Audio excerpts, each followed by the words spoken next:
All right, guys, it is time for another pro trainer certification.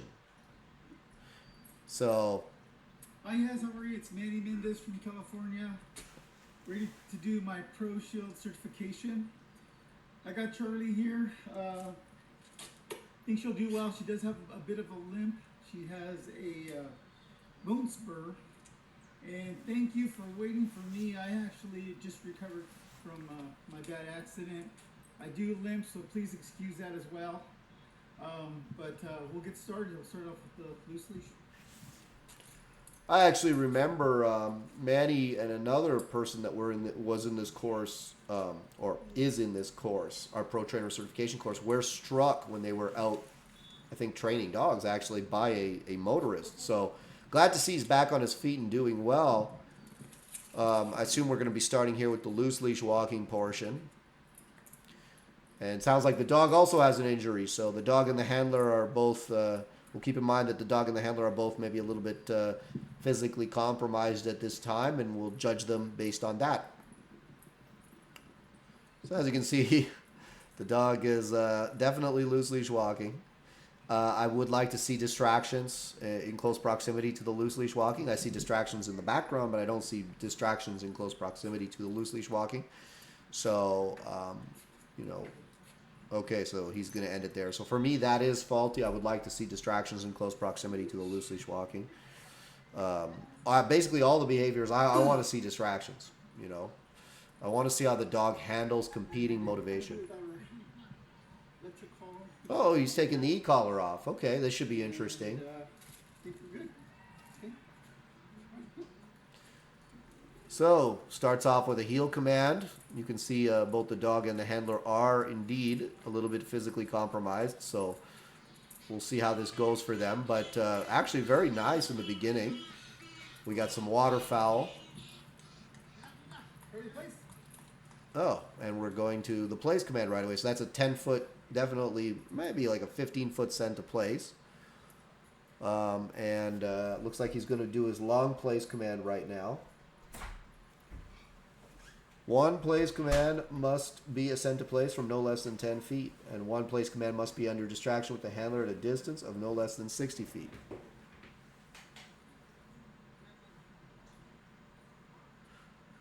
Well, looks like he remembered that 60 feet part, and he's getting out.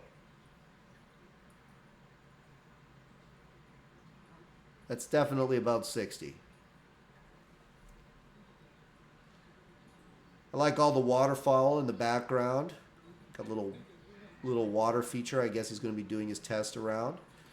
I just want to make sure that he gets around people. He gets around some other dogs. I don't like getting even the impression that a handler is avoiding distractions. Very nice. Good healing past the people there. You can see the dog paid them absolutely no mind and, went past them quite well. Nice behavior in the healing, especially I would expect maybe some more, like the dog maybe to look a little more subdued considering her physical condition, but she's actually looking pretty happy and pretty open in the healing. Um, and you can see that she does definitely have a little bit of some discomfort from that bone spur. But still, very good healing. You can see the position is perfect. Her shoulder, his left leg. Like the position is perfect. Not too close, not crowding, not too far. You know, good attention, but not excessive attention. The dog's still able to take in the environment. And doesn't really show any concern or excessive excitement or fear, avoidance of people. So this part is looking good. We have a 4 consecutive minutes under distraction. The dog must be heeled on either side of the handler. So obviously this dog is trained on the left side. When the handler stops, the dog should show a sit position. Good to see, he's attempting the test without an e-collar. A lot of people are under the impression that if you train in our system, that the dog must wear an e-collar all the time in order for it to be able to work. But the e-collar is not a contingency for the behaviors that you're seeing here. It's a means to reinforce the behaviors, but it is not It is not a contingency for those behaviors, which is why when you train with it properly, you should be able to do something like this. And as you can see here, Manny's showing excellent functional obedience around this nice little pond.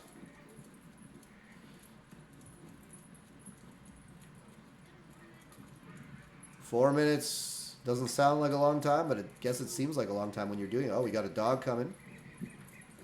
Got a yellow lab. Look at him go. That was good. You know, you could see his dog really showed no concern, even though the other dog was pulling towards him and being excited. That's how most people walk with their yellow labs.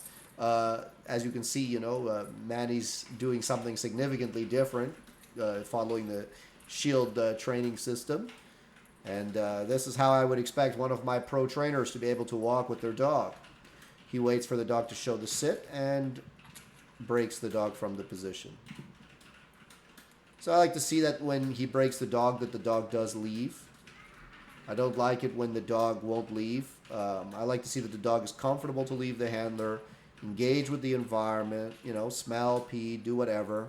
You can see that she's auto-checking back in with him. You know, she obviously wants to be in close proximity to him. But she's not in command, which is good to see. So there's a recall.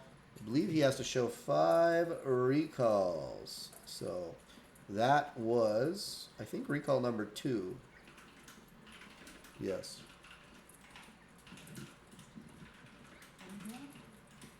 There's a down in motion. Handler has to show 2 downs, 1 down in motion. Looks like he's going to do his 1 minute down stay.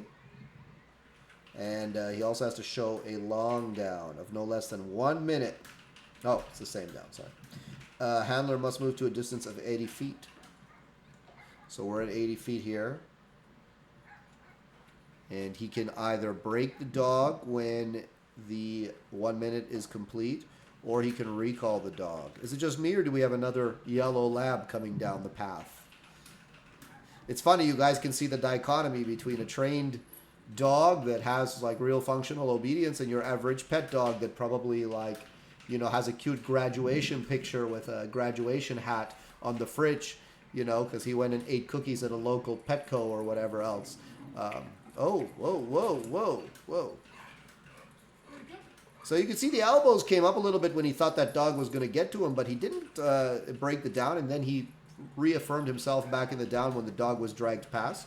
Again, a yellow lab showing how most people walk their dogs, as opposed to how Charlie is displaying her behavior.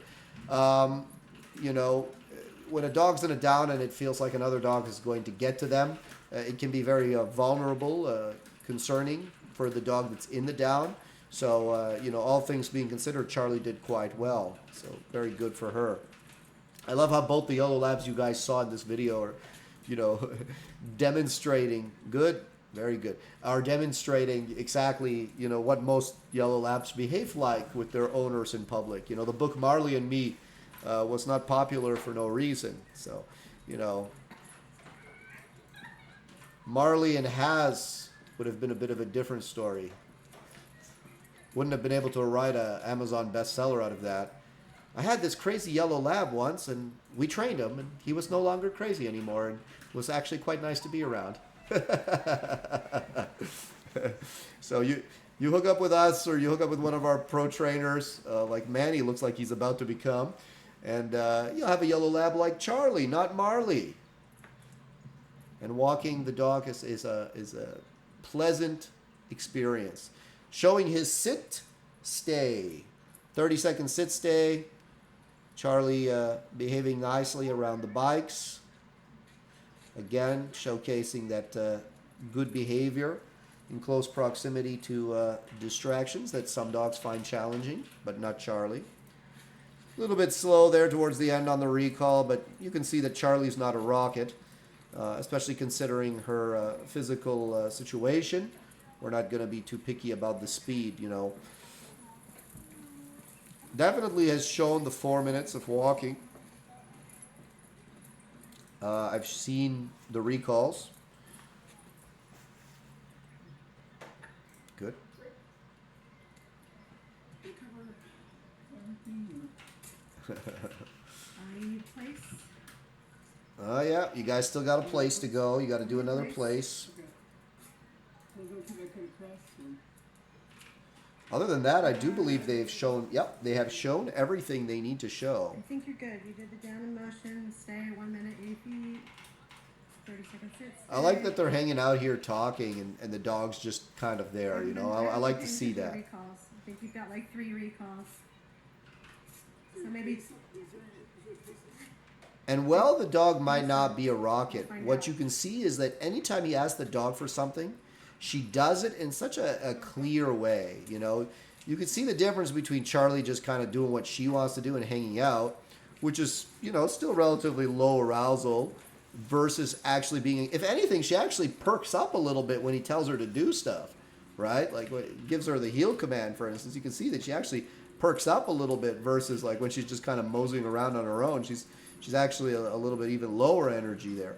So, you know, I really like that she really like switches between command and no command very, very well. It just showcases how well she understands.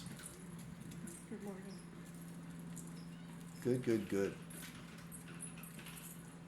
And when I judge dogs, right, like when I don't judge her against maybe someone that entered a high drive Malinois as their pro trainer certification, in their pro trainer certification, I judge each dog and each handler based on their situation. So, you know, if somebody went to the shelter, like we had one of our pro trainers, Brad Trombley, he went to the shelter and got a dog out of the shelter and trained the dog up and ran the whole pro trainer certification with that dog. We had Ian with 4 Malamutes and a wolf dog. We had, people taking the test with 2 different types of dogs.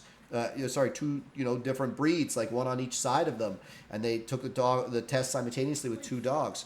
Looks like they're going to do their last place command here. Oh, the dog's like, oh my god, that's high up. Boop. But she did get up there, so credit to her. It was a scent to place too. So, long story short, everybody kind of does it their own way, but the most important thing is that they show all the fundamental behaviors. And that the dogs look happy and show a clear understanding of everything. So he's giving the dog a treat there, which is allowed. I actually allow the handler to reward the dog once and correct the dog once. You can see that he did not use his correction. But, he gave the old girl, if she is old, I don't know. She might not actually be old. But he gave her a treat. And there's absolutely nothing wrong with that. I would say he wouldn't have had to do it, just good. You could see the dog, it didn't really change anything for the dog. Like she ate the treat, but it didn't really change her behavior in any capacity. But I really like the heel command, especially of all the behaviors he's shown. You can see the dog just has such a good understanding, positive association with the heel. Looks like he's going to do a down stay. Again, he doesn't need to do it, but I guess he's going to do it. We got another dog passing by. Say it's not another yellow lab. Looks like maybe a doodle. Look at that. We either get labs or doodles. What a nice neighborhood. Oh, thank you. You are such a good dog. Yes, you are. Oh my goodness, such a good dog. So there you go. Get used to hearing that if you take one of our courses or if you become a pro trainer. If you go to somebody like Manny for training, if you come to us, you'll hear probably a lot of things like that. Hopefully this is enough to get my certification. Thank you so much. I appreciate everything. Love you. Good job, Manny. Good job, especially considering the physical challenges that you guys were both facing. As I said, for me, I really like this test. This is a solid 8.5 out of 10 for me. Really, really good. Congratulations, Manny. You are a certified pro trainer. Welcome to the club.